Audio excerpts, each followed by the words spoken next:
Oke, Assalamualaikum warahmatullahi wabarakatuh. Waalaikumsalam warahmatullahi wabarakatuh. Today, I'm Dafadi Olhak and my colleague, Vina Aulia Fatimah and Wafi Siti Nur Aziza will presenting about the development of language. So without further ado, so in the first material will be presented by myself. Language acquisition. One of the most important aspects of learning to talk is the ability to hold a sustained conversation. Why? Karena kenapa? In education settings, to take turns and having to signal that you want to speak by putting your hand up is one of the important areas that differ significantly from the home language environment. There are also many conventions, such as manners, that have to be learned. Children also learn that language differs according to who they are talking to. So a conversation with an adult will be different from talk with their peers. Jadi maksud dari teks itu tuh, dalam satuan pendidikan, kemampuan untuk belajar berbicara, salah satunya murid-murid mampu memulainya dengan mengangkat tangan yang mengisyaratkan ingin berbicara mengenai perihal yang penting. Tidak hanya itu aja, aspek lainnya juga yang perlu diperhatikan ketika anak sedang belajar berbicara, yang paling penting yaitu cara tata krama berbicaranya.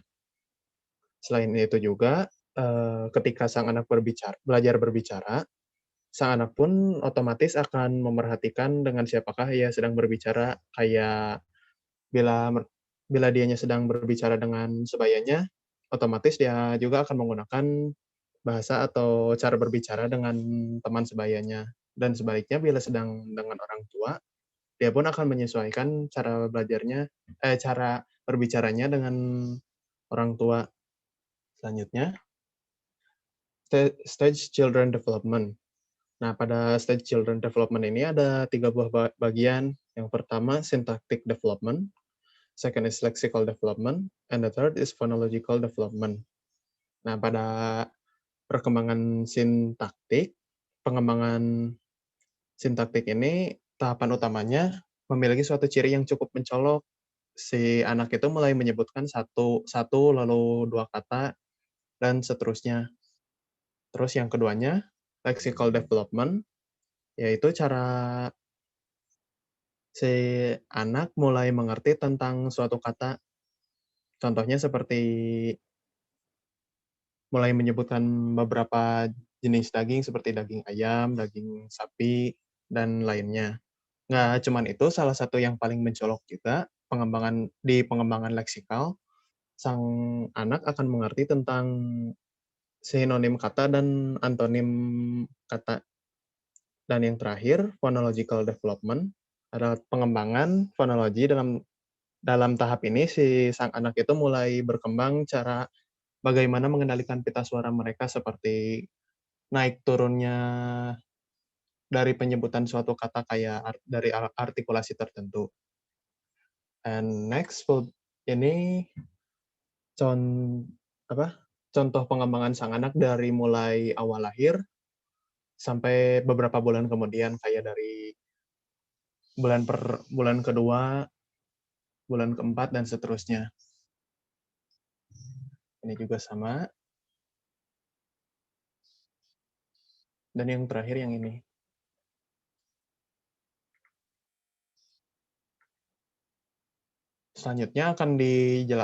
Materi selanjutnya akan dijelaskan oleh rekan saya, yakni Wafi Siti Nur Aziza. Okay, now I will continue to explain the material of the development of language. It is about language development and the foundation stage. Language development and the foundation stage is perkembangan bahasa dan tahapan dasar. Menurut Siraj, Blatchford, and Clark pada tahun 2000 menjelaskan bahwa bahasa tidak hanya mempelajari tentang kode linguistik, tapi juga dengan melibatkan pembelajaran bagaimana cara menggunakan kode tersebut in socially secara sesuai dan efektif. Sejak next slide dapat maaf.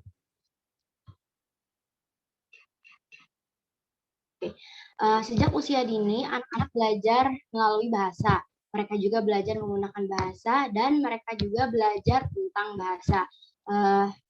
Dalam mengembangkan bahasa, anak-anak atau siswa bisa melakukan hal seperti yang pertama, mengembangkan pengetahuan dan pemahaman tentang cara kerja bahasa. Yang kedua yaitu anak-anak bisa mengembangkan berbagai variasi kosakata atau bisa dibilang vocabulary.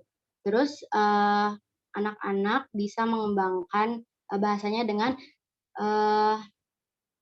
menyesuaikan audiensi seperti yang dijelaskan data sebelumnya. Audiensi itu kayak orang-orang yang mereka ajak bicara, misalnya ketika anak-anak memiliki audiensi dengan teman sebayanya atau berbicara dengan teman sebayanya, atau misalnya pada posisi anak-anak berbicara dengan orang tuanya atau berbicara dengan gurunya, itu kan berbeda-beda. Jadi itu bisa menjadi suatu jalan untuk mengembangkan bahasa mereka dalam hal berbicara. Terus selanjutnya tentang anak-anak belajar untuk memikirkan bahasa yang tepat dan ketika digunakan dalam situasi dan kondisi tertentu, misalnya saat mereka berbicara untuk sehari-hari atau ketika mereka berbicara ketika belajar atau mereka berbicara ketika bersama orang tua atau dalam keadaan formal non formal. Lalu mereka mengembangkan bahasa bisa juga dengan belajar untuk berbicara secara koheren dengan kejelasan untuk membuat diri mereka itu dimengerti oleh orang lain. Jadi apa yang mereka bicarakan menggunakan bahasa tersebut bisa dipahami oleh orang lain. Lalu anak-anak juga belajar untuk berbicara dengan percaya diri. Poin-poin yang disebutkan tadi merupakan bagian dari AIFS. Apa itu AIFS? AIFS adalah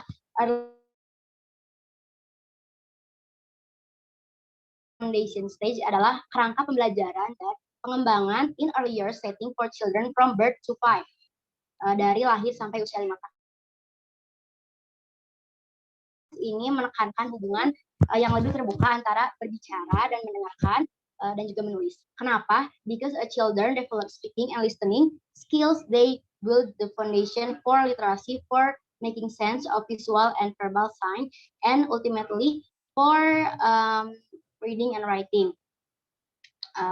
Terus AIFS menegaskan tentang communication, language, and literacy requirement atau persyaratan komunikasi, bahasa, dan literasi pembelajaran.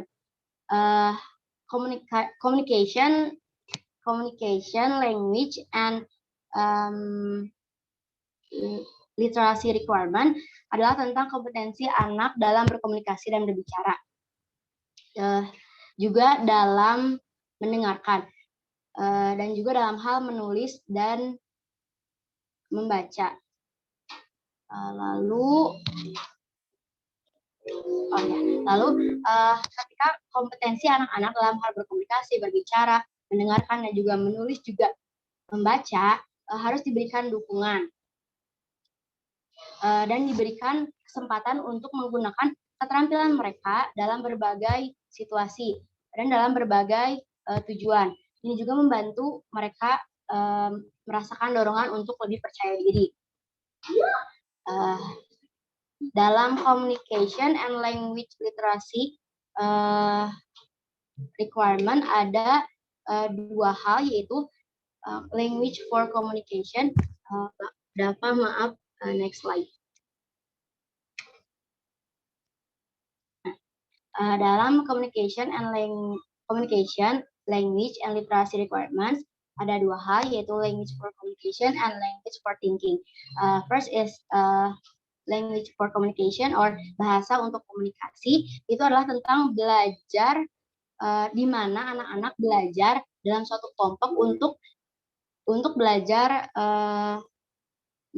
proses mendengarkan dan proses berbicara, baik secara verbal maupun non-verbal. Non-verbal itu seperti melihat ekspresi wajah, kontak mata, atau isyarat tangan. Lalu yang kedua yaitu language for thinking atau bahasa untuk berpikir. adalah tentang bagaimana anak-anak belajar menggunakan bahasa untuk membayangkan sesuatu atau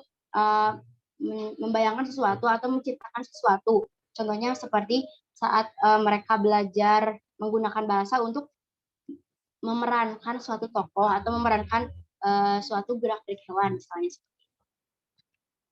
Sekian penjelasan dari saya. Materi selanjutnya akan disampaikan oleh Anstay Gina.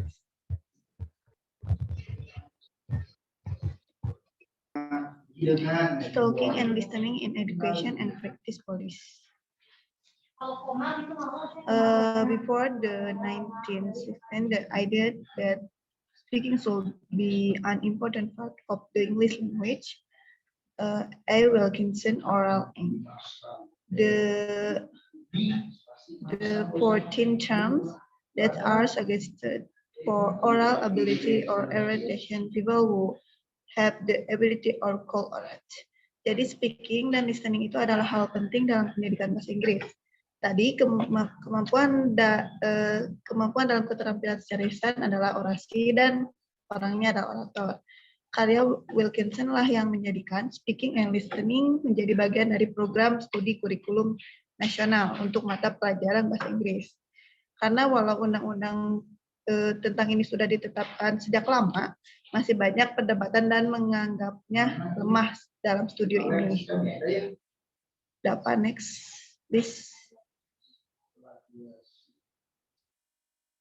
The importance of how adults interact with children.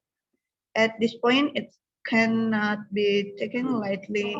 It has been recognized that adults provide a number of important conditions for children when they do and have an impact on them. Something we must do for children if the child is going to public speaking. Pentingnya kita memberikan suatu kondisi yang mendukung saat anak berbicara, karena jika kita salah dalam memberikan kondisi, itu akan sangat berdampak bagi anaknya. Yang pertama adalah provide access to an environment where talk has high status. Memberikan akses bahwa si anak berbicara di depan ataupun berbicara bersama kita punya status tinggi atau dihargai oleh pendengarnya. Dan yang kedua adalah provide access to competent user of language. Memberikan akses kepada anak yang menggunakan bahasa baik maupun yang kurang. Yang ketiga, provide opportunities to engage in talk. Memberikan kesempatan untuk terlibat dalam pembicaraan atau interaksi bersama orang sebayanya atau bersama orang dewasa. Provide and respond which acknowledge the child as a competent language user. Memberikan tanggapan bahwa si anak baik dalam berbahasa, memberinya suatu reward walau dengan pujian, karena hal tersebut membuat si anak semakin percaya diri. Slide ketiga. The importance of children in speaking and listening for social and cultural. For the first, through their conversation, they can position themselves according to their social position. Di sini, jadi mereka dapat menyesuaikan status sosial mereka saat berbicara dengan orang lain. And next, in this way, language development of identification are closely linked. Nah, di sini mereka dapat memposisikan diri dengan posisi sosial mereka. And next, the quality of social experience and interaction. Kualitas mereka dalam berinteraksi dan dalam keterampilan berinteraksi dengan keterampilan berbahasanya. Dan yang terakhir, children will arrive at school looking confident. Sekian dari saya. Next, Dava.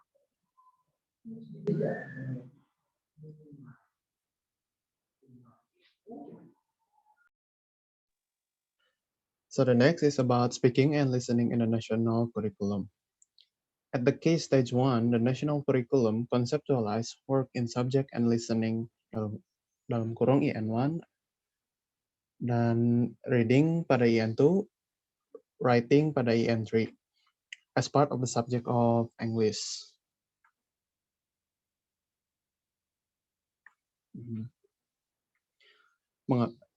Jadi maksud tersebut mengapa bisa muncul pada kurikulum nasional tersebut? Karena penggunaan bahasa di zaman anak-anak di zaman sekarang bisa dibilang cukup canggih karena mereka dapat mengakses bahasa Inggris dengan cukup mudah. Lalu hadirnya materi tersebut, materi yang tiga tersebut membantu mereka untuk memperluas pengetahuannya tentang bahasa Inggris. Lalu yang kedua, yang slide berikutnya, 4 main areas of speaking and listening to be addressed. Children should learn how to speak fluently and confidently. And the second one is listen carefully with due respect for other, become effective member of collaborative group. And the last is participate in range drama activities. Dan selanjutnya, next slide is about in 2003, Qualification and Curriculum Authority, or QCA, published a resource called Speaking, Listening, Learning, Working with Children in Case Stage 1 and 2. Kenapa materi tersebut bisa hadir? Karena pertama-tama, paket tersebut dirancang untuk mendukung pengajaran speaking, listening di jenjang sekolah dasar, yang terdiri dari seperangkat materi untuk mencerminkan kurikulum nasional dalam bahasa Inggris. Tidak hanya itu, sang guru juga diberi gambaran yang menekankan anak-anak perlu diajari keterampilan speaking dan listening untuk mengasah kemampuan mereka sekaligus sebagai bekal ketika mereka tumbuh berkembang. Nah, yang slide terakhir, main issue and advice. The title of language would suitably describe and reading and writing, which is an increasing focus as children get older. Nah, maksud dari isu ini, ya ini dengan seiringnya berkembangnya anak-anak, selain harus belajar mengenai speaking dan listening, mereka juga harus mendapatkan pengajaran seperti reading sekaligus writing, agar mereka lebih terlatih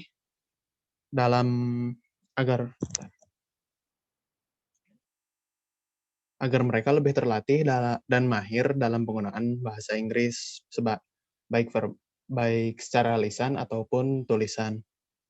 Dan terakhir, the advice is suggest that future curriculum documentation at all stages should be united under the main title English. Nah, maksud dari saran yang ini adalah melalui buku tersebut, lebih baik kurikulum lebih ke depannya mencakup seluruh bagian seperti pada listening, reading, writing dalam bahasa Inggris juga harus berada dalam satu cakupan bahasa Inggris. And finish. Any question?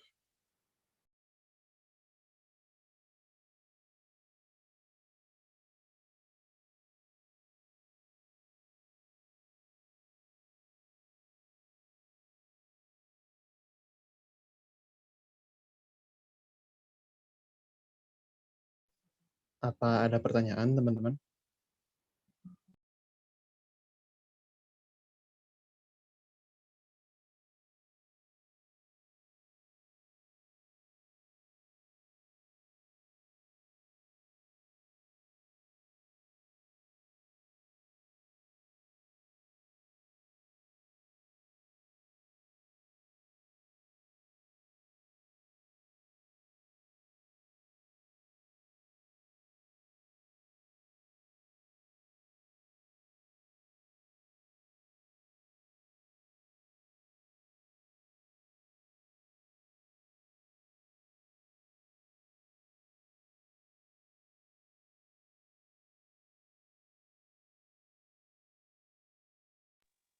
Gimana? Apakah ada pertanyaan?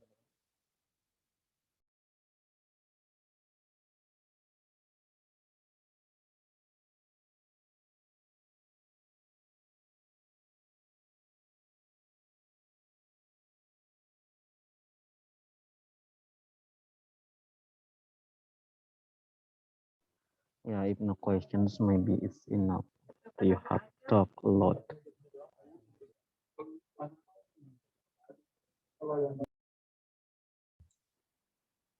Okay, sir.